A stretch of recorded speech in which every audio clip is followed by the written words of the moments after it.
একজন বক্তা থেকে টিকটকার হয়েছিল, সে পুনরায় আবার ওয়াজে ফিরে এসেছে। এত দ্রুত পরিবর্তন ইসলামের কোনো ব্যাখ্যা আছে কিনা? দেখুন, এই হুজুর হয়ে যাওয়া, আবার মিস্টার হয়ে যাওয়া, এই পাঞ্জাবি আপনার টুপি দাড়ি লাগায় ফেলা, আবার এই ক্লিন শেভ করে ফেলা, বিশেষ করে ওয়াজ মাহফিলে ওয়াজ করে মানুষকে নসিহত করতেছে, আবার সেই লোক টিকটকার হয়ে যাচ্ছে, আবার তওবা করে ফিরে আসছে। তওবা করে ফিরে আসছে, সেটা তো অ্যাপ্রিসিয়েট যোগ্য। অবশ্যই তওবা করে যদি তিনি ফিরে এসে থাকেন, সন্দেহাতীতভাবে সেটাকে অ্যাপ্রিসিয়েট করতে হবে। আল্লাহ তাকে তওবার উপরে টিকে থাকার তৌফিক দান করুন, আমরা দোয়া করি। কিন্তু এই যে দ্রুত পরিবর্তন, এটার কারণ কি? কারণ হলো পাকার আগে মাইকের সামনে চলে আসা। পাকার আগে মাইকের সামনে চলে আসে, এই কথাটা আমি এর আগেও একাধিকবার বলেছি। আমাদের এখন এমন এক ভাইরাল রোগে ধরছে যে সবাই আমরা ভাইরাল হওয়া দরকার, ভাইরাল হলেই সাকসেস, প্রচারেই প্রসাদ। অতএব কিভাবে ভাইরাল হব? সেটা যদি মানুষের গালি খাইয়া ভাইরাল হওয়া যায়, সেটা যদি মন্দ কিছু দিয়ে ভাইরাল হওয়া যায়, ভাইরাল হলাম দিন শেষে। তো এটা একজন দুনিয়াদার মানুষের চিন্তাধারা হতে পারে, একটা লেম চিন্তা করা মানুষের চিন্তা হতে পারে, কিন্তু এটা একজন সুস্থ বিবেক সম্পন্ন মানুষ, কোনো ইমানদারের চরিত্র হতে পারে না। ইমানদার নিজের কাজ করে যাবে আল্লাহকে খুশি করবার জন্য। আজকাল আমরা যারা মিডিয়াতে কাজ করছি বা আপনার পাবলিক গ্রাউন্ডে দাওয়াতের কাজ করছি, আমাদের এখলাসটা এনশিওর করাটা খুব গুরুত্বপূর্ণ, এবং দাওয়াতের কাজ শেখাটা আরো গুরুত্বপূর্ণ। বড় বড় দায়ী, সিনিয়র দায়ীদের অধীনে থেকে তাদের সাথে দীর্ঘদিন চলাফেরা করে, তাদেরকে অবজার্ভ করে, এরপর আপনার শিক্ষানবিশ হিসাবে কাজ করে, তারপর আস্তে আস্তে সামনে আগানো উচিত। আমরা আপনাদেরকে এর আগেও একাধিকবার বলেছি যে এখনকার একটা বড় সমস্যা হলো, আমরা পাকার আগে সবাই কাজ শুরু করে দিই। ডাক্তার বলেন, ইঞ্জিনিয়ার বলেন, আর আলেম ওলামা বলেন, সব ক্ষেত্রেই যেন একই অবস্থা, যে কাজ শেখার চেষ্টা কারণ নেই। আমি কোনো রকম একটু মাদ্রাসায় পড়েছি, তো আমি ওয়াজ শুরু করে দিচ্ছি, একটু গলার সুর ভালো আছে, কথা বলতে পারি, আল্লাহ তাআলা বলার শক্তি দিয়েছেন, বস আমি এবার বক্তা হয়ে যাচ্ছি। কারণ বক্তা হলে খুব সহজে মানুষের বাহবা পাওয়া যায়, ভালোবাসা পাওয়া যায়।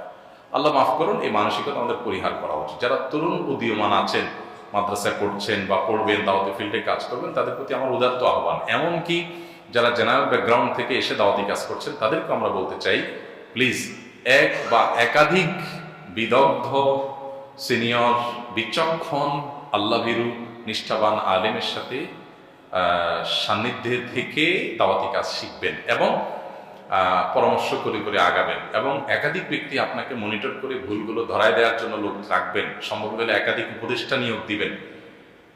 এটা খুবই জরুরি একটি কাজ। আমরা আমাদের অফিসে ফাউন্ডেশন থেকে আমরা দাওয়াতি কোনো কাজ করার আগে বিশেষ করে যেটা নিয়ে মনে হয় যে পরামর্শ করা দরকার, আলহামদুলিল্লাহ আমরা পরামর্শ করি। একটা টিম রয়েছে, সেই টিমের সাথে আমাদের পরামর্শ, বোঝাপড়া, আলাপ আলোচনা হয়, তারপর আমরা সেটার কাটছাট করে বা পর্যালোচনা করে তারপর একটা সিদ্ধান্তে যাওয়ার চেষ্টা করি। কারণ এককভাবে আমরা দিন শেষে মানুষ, আমাদের অনেক ভুল হয়, সেগুলো যদি না হয় কমিয়ে আনা সম্ভব হয়। কারণ সাদা কাপড়ে দাগ লাগলে নজরে পড়ে বেশি। এখন একজন আলেমের যদি ভুল হয়, সেটাকে মানুষ অনেক বেশি হইচই করে, কারণ আলেম থেকে মানুষের প্রত্যাশা থাকে এই বিপরীতটা। এই জন্য যারা দাওয়াতের কাজ করবেন, তারা মেহেরবানি করে কাজগুলো শিখবেন। এই যে দ্রুত পরিবর্তন কেন হয় আপনি বলেছেন, এটা কেন হয়? কারণ হলো যে পাকা ছাড়া মাইকের সামনে চলে আসছে। অনেক পাকলে, অনেক সময় নিলে তখন পরিবর্তনটা এত তাড়াতাড়ি হতো না। মানুষকে হেদায়েতের কথা বলবো, আমার নিজের হেদায়েতের জন্য আমার কতটা প্রস্তুত করেছি আমি নিজেকে, এটা দেখা দরকার, তাই না? চুলার ইট আর চুলোর মাটি আর আপনার ভাটায় পোড়ানো ইট, পার্থক্য কি?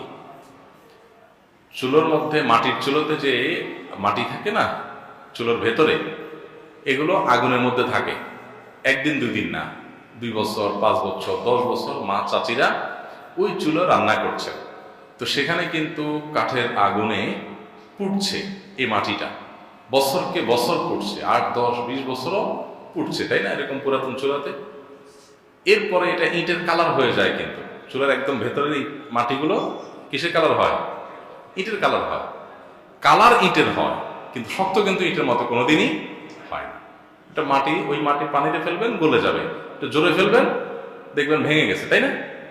আর একটা ইট, মাটির ইট, একই মাটির ইট হয়তো বা কাছাকাছি প্রকৃতির, ইটের ভাটায় মাত্র নির্দিষ্ট একটা সময় পোড়ানো হয়েছে, সেটা কয়েক ঘন্টা, তাই না? নির্দিষ্ট একটা সময় পোড়ানো হয়েছে। এরপরে এটা এমন শক্ত হয়, এরপর বছরকে বছর যদি পানিতে ফেলে রাখা হয় আর কখনো সেটা গলে না। পার্থক্য কোন জায়গায়? যে ভাটার ইটটা নির্দিষ্ট নিয়মে নির্দিষ্ট সময় ধরে সেটাকে পোড়ানো হয়েছে, আর চুলোর ইট কোনোদিন আধা ঘন্টা পুড়ছে, আবার 8 ঘন্টা পড়ে নাই, আবার 1 ঘন্টা পুড়ছে, আবার 10 ঘন্টা পড়ে নাই। হ্যাঁ, নিয়মতান্ত্রিক ভাবে পোড়াপড়ি হয় নাই। তো অনিয়মতান্ত্রিক পোড়াপড়ি বছরকে বছর করলেও লাভ নাই, নিয়মতান্ত্রিক পোড়াপড়ি অল্প সময় করলেও লাভ হয়। যারা মাদ্রাসা পড়েছেন, জেনারেল ব্যাকগ্রাউন্ড থেকে আসছেন, ইসলাম প্রচারে কাজ করবেন, এই নিয়মতান্ত্রিক পড়ার অধীনে আপনাকে আসতে হবে।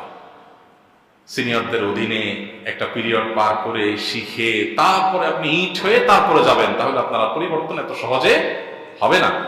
আর চুলোর ইটের মতো একটু পড়ছেন, নেট ঘাটাঘাটি করে একটু পাইছেন, আলোচনা ওয়াজ থেকে একটু কপি করছেন, ওখান থেকে একটু কপি পেস্ট মেরে দিচ্ছেন, এরপর একটু ক্যামেরা লাগায় ভাইরাল হয়ে গেলেন।